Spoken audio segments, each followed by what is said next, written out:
Exam हुआ just 2 month पहले का, वो भी ऐड किया हुआ, ठीक है।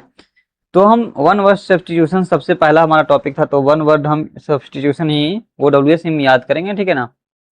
OWS है, इंट्रोडक्शन पेज नंबर 1 से लेके है।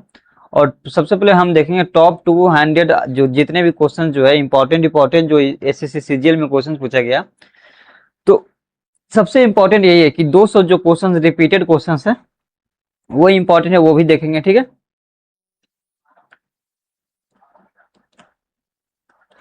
तो हम ज्यादातर देखिए हिंदी पे हम कम फोकस करेंगे, क्योंकि आपको पता है कि SSC में जो क्वेश्चंस आते हैं इंग्लिश में ही रहता है, तो हिंदी हम क्यों पढ़ेंगे, ठीक है ना। इसलिए डायरेक्ट इंग्लिश पे ही फोकस रखेंगे।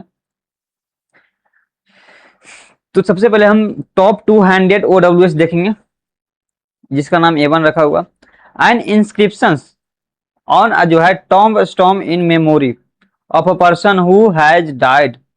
बोला जा रहा है कि वैसा इंस्क्रिप्शन जहाँ पे जो टॉम्ब स्टॉम रहता है ना, तो उसमें मेमोरी के लिए पर्सन जो डाइड करता है उसमें जो बनाया जाता है टॉम्ब स्टॉम, ठीक है ना, इंस्क्रिप्शन, उसको हम क्या बोलते हैं, इपीटाफ बोलते हैं, ठीक है ना।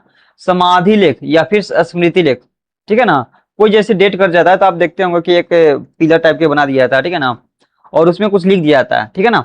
तो उसी को हम बोलते हैं समाधि लेख या फिर स्मृति लेख, इपीटाफ बोलते हैं। एंड इस inscription on a tomb stone in memory, ठीक है, of a person who has died, मतलब जो पर्सन डाइड मर चुका है उसी के याद में जो टॉम्ब स्टोन पे इंस्क्रिप्शन लिखते हैं उसी को हम इपीटाफ बोलते हैं, ठीक है ना। वैसा व्यक्ति जो डेट कर जाता है, ठीक है ना, उसी के मेमोरी के यादों के लिए, ठीक है ना, जो लिखा जाता है इंस्क्रिप्शन, उसी को हम बोलते हैं इपीटाफ। इसको याद कर, रट्टा मार जानी एकदम याद करनी है, ठीक है ना। उसको हम समाधि लेख या फिर स्मृति लेख भी कहते हैं, समाधि लेख या स्मृति लेख भी कहते हैं। A person who loves mankind and जो है donates money time to help others, और दूसरों को हेल्प भी करता है, वो बहुत दयालु भी है, ठीक